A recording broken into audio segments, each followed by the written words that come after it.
Tá gravando? Tá. Como é que tá o cabelo? Eu sempre vou perguntar. Tá lindo, André. Ah, a resposta sempre é mesmo. Pessoalmente bem, né? Posso ir? Tá gravando? Tá gravando.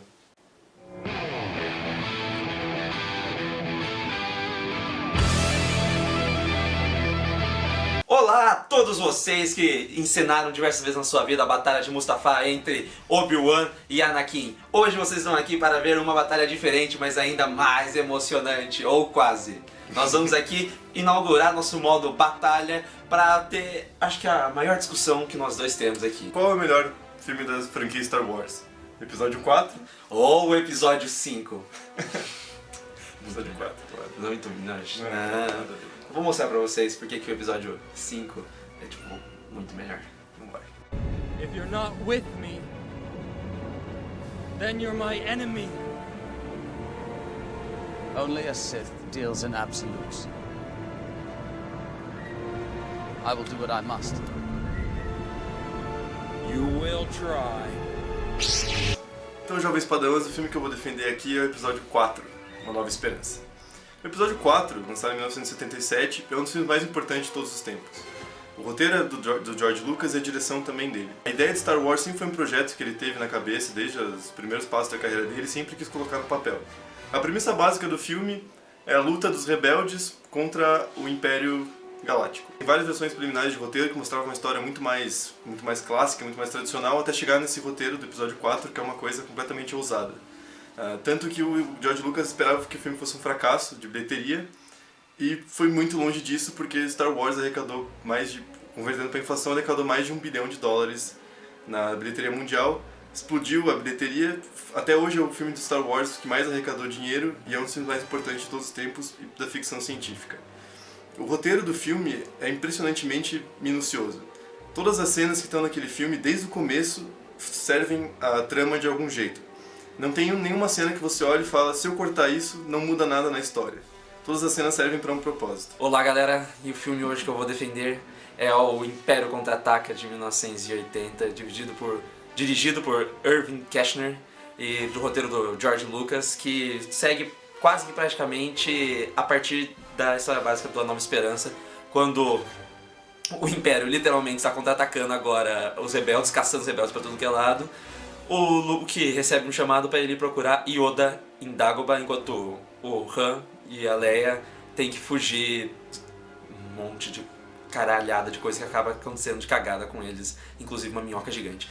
Um dos pontos que eu vou dizer por que esse filme é maravilhoso e o melhor é porque ele é um excelente filme de ação, ele não é só um excelente filme da franquia, ele é um dos melhores filmes de ação que existem.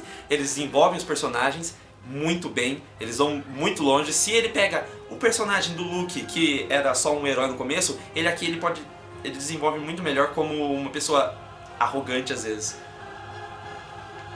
Cara, muito rápido, eu não consegui bater. Muito rápido. Então, como meu amigo estava se iludindo aqui, dizendo que o episódio 5 é um dos melhores filmes de ação de todos os tempos, eu particularmente discordo. Pra mim, o episódio 4 é muito mais rápido e muito mais dinâmico do que o episódio 5. As coisas acontecem com mais velocidade. Como eu estava dizendo, tudo acontece por um motivo naquele filme. Então, se você perceber a estrutura, parece que são dois filmes em um só. Desde o começo, que você apresenta o personagem do Luke, que tem aquela cena icônica dos dois sóis de Tatooine. Ele saindo, chegando no espaço e terminando com o Han e com a Leia, isso podia ter sido feito num filme só.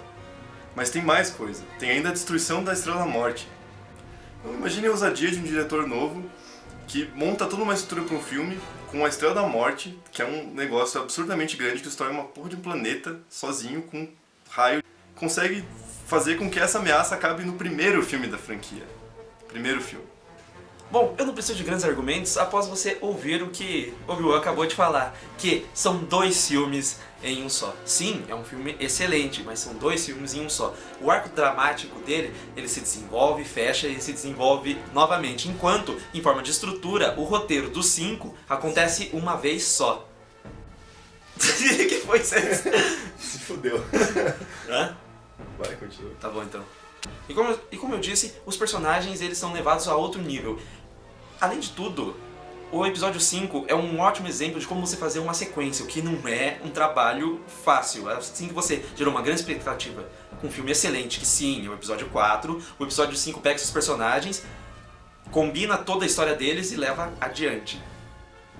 Meu companheiro Han Solo, de novo, se iludindo em relação ao episódio 5, disse que o filme é um filme completo, com um arco dramático só. Então por que, diabos, eu tenho a impressão de que o arco do Luke, o arco da Leia, não tem nada a ver um com o outro no meio do filme, e eu fico perdido entre os dois. Você separar os dois personagens, pra mim, é um erro. O Luke, claro, uma das cenas mais importantes do filme é o treinamento dele com Yoda, mas isso se estende por muito tempo. E além disso, ele não consegue nem terminar o treinamento porque ele tem que sair correndo pra salvar o Han e a Leia. Isso precisa ser resolvido de uma maneira muito mais dinâmica. E outra coisa, cara, acabar o filme com o Han Solo congelado. Genial. Não é genial. É estúpido. Genial. É estúpido. Porra, é uma cena extremamente dramática. Depois daquilo tem mais 20 minutos de filme. Por quê? Porque é o arco do Luke Skywalker. Eles não conseguiram fazer as duas coisas correrem juntas. Por isso que eu falo que é um filme com o Luke Skywalker e outro filme com o Han e a Leia. Ah, a ilusão dessas mentes jovens. Enquanto nós podemos sim estabelecer um plano, uma história básica para ser seguida no episódio 4, eles têm que salvar a princesa Leia, eles têm que ir para algum lugar.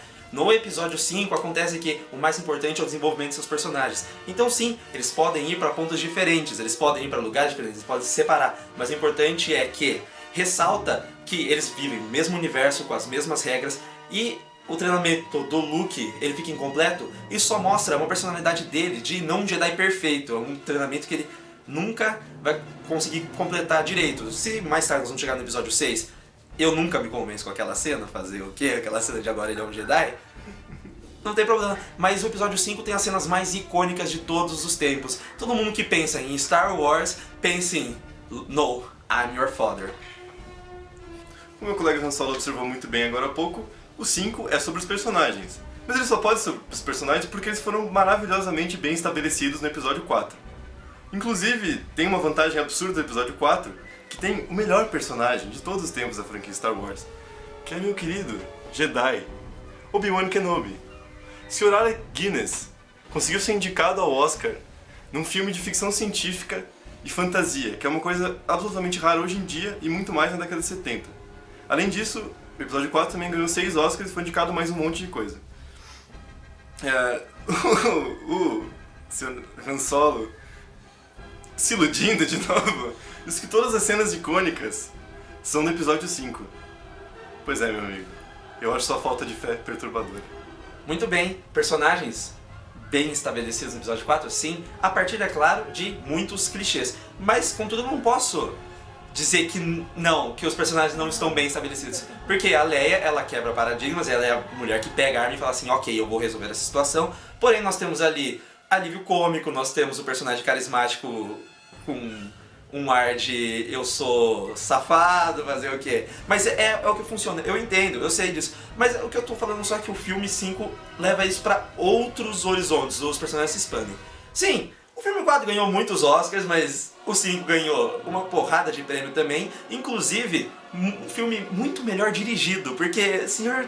George Lucas só sabe fazer aquela mudança de PowerPoint e aquele negócio de mais rápido e mais intenso. Fazer o quê, né? O Alec Guinness pode ter sido indicado ao Oscar naquela atuação shakespeariana dele, que é brilhante mesmo, mas a gente não pode tirar o mérito das outras atuações. Uma coisa eu vou ter que admitir na fala do Sr. Han Solo. O episódio 5 é mais bem dirigido que o episódio 4. Porém, isso não tira nada do filme, porque o episódio 4 dá pra perceber que é uma questão... Todos os enquadramentos de câmera sempre tiveram na cabeça do George Lucas quando ele estava escrevendo o filme. Então não é uma coisa que prejudica o filme, é só ok. Enquanto que a direção do episódio 5 realmente é melhor. Porém, eu acho o roteiro do episódio 5 muito menos trabalhado do que do episódio 4. As coisas se desenvolvem, como eu já disse, separadamente. O arco do Luke, nesse filme, é muito importante, concordo. Mas ele poderia ter sido muito reduzido. O Yoda, naquela questão dele de usar a impaciência do Luke para ensinar ele o caminho do Jedi, ele acaba falhando em não preparar o Luke para a luta contra o Darth Vader, que obviamente ia acontecer sendo que o próprio Yoda sabia disso. Por que não chegar pra ele e dizer: Luke, Darth Vader é seu pai? Óbvio, não, quebra completamente a dramatização do filme, mas dentro da história é o que faz sentido. Senhoras e senhores, eu vou contar uma história pra vocês de um jovem que vivia no meio do nada, era um Zé Ninguém, até que um dia um ancião chega pra ele e fala assim: olha, siga comigo nessa aventura.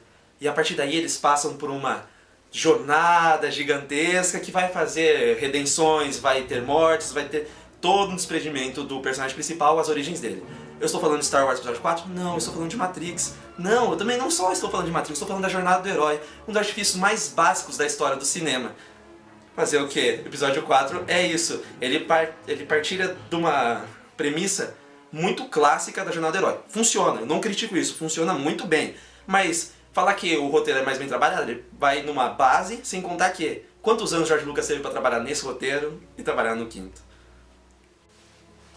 Ok, concordo. Parte de uma base estrutural da jornada do herói. Mas é a melhor aplicação da jornada do herói que existe da história do cinema. Tudo acontece de uma maneira extremamente precisa. É um rapaz que não tem destino, preso num planeta de desgraças. Ele consegue sair daquele planeta com a ajuda de quem? Obi-Wan Kenobi. Obi-Wan Kenobi no primeiro filme consegue ensinar muito mais pro Luke, com apenas palavras, do que o Yoda faz em uma sequência inteira em Dagobah. Aquela sequência é praticamente desperdiçada no filme do episódio 5. E outra coisa que eu queria defender no episódio 5, pra deixar meu amigo Arruda de queixo caído. Terminar com o Han Solo congelado, sendo que ele pode ser resgatado depois. O episódio 5 não é conhecido por ser muito mais sombrio que o episódio 4?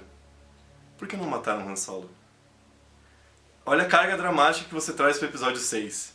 Agora nós temos Luke, Leia, Chewbacca e Lando, lutando contra o Império inteiro, sem contar com a morte de um dos principais pilotos da frota da Aliança Rebelde. Seria muito mais dramático. Nós temos que ressaltar que o episódio 5, ele não é que nem o episódio 4 que foi lançado sem ter uma certeza se teriam continuações, se seria um sucesso ou não. O episódio 5 já foi lançado para se criar uma franquia, para se estabelecer 3 filmes. A morte do Han Solo poderia funcionar? Poderia funcionar sim, mas a gente não tem certeza. O que a gente tem certeza é que o fato dele não morrer funciona muito bem pro resto da história. Han Solo continua aí, um dos maiores ícones da cultura pop, sim, junto com Obi-Wan, mas fazer o quê? Não precisava ter isso no filme. A carga dramática teria sido pior, mais pesada, teria sido, mas eu acho que funciona muito bem da forma que está o roteiro. O final do filme, o final do 5, te faz querer assistir mais. Sim, o final do 4 também te faz querer assistir mais, mas te faz querer entender uma nova aventura. O final do 5 te faz querer ver o universo de Star Wars completo. Han Solo acabou de dizer que o final do episódio 5 te faz querer ver o episódio 6. E o que faz o episódio 4? Que tem a coragem de matar o mestre Jedi no começo do filme e destruir a Estrela da Morte. Isso sim é uma carga dramática que te prepara perfeitamente para o episódio 5. Se o episódio 5 tivesse terminado de uma forma muito mais pesada, sem aquela musiquinha de fundo bonitinha e os 4 personagens da Millennium Falcon, eu teria tido muito mais vontade de assistir o episódio 6, que teria uma carga dramática muito mais forte.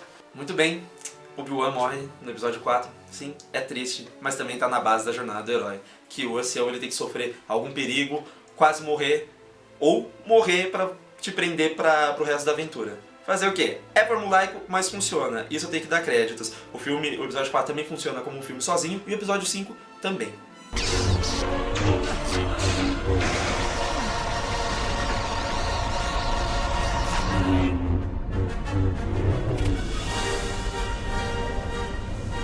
It's over, Anakin! I have the high ground! You underestimate my power! Don't try it! Então pessoal, essa foi a nossa primeira batalha do canal. E Jovens Padrões, o que vocês acham? Quem ganhou essa discussão? Obi-Wan ou Han Solo? Episódio 4 ou episódio 5? I shot first. I find your lack of faith disturbing. I Shot First é do episódio 4.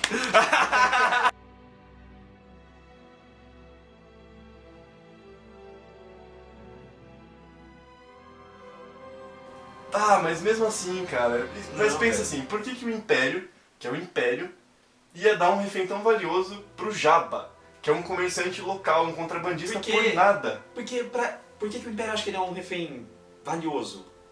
Porque, cara, quem impediu o Darth Vader de matar o Luke no final do episódio 4? Darth Vader sabe disso. Ele sabe que era Millennium Falcon. E Segura como refém, é muito mais valioso. por quê? Troca com uma rebelião, cara. Por quê? Porque ele é um solo. Não, tipo, na cabeça do Darth Vader ele é... Cara, é assim, a gente tá pensando nos personagens que a gente acompanha. Agora imagina quantas outras pessoas da rebelião que não deram trabalho pro Império. A gente se perdeu já. Eu tô realmente tentando entender o que tá acontecendo. A gente tá discutindo umas coisas. Tá. Tudo bem. Essa parte vai ficar em cinza. Eu acho que o Han Solo tinha que morrer. Nossa, vai se fuder. Eu acho que você tem um coração negro.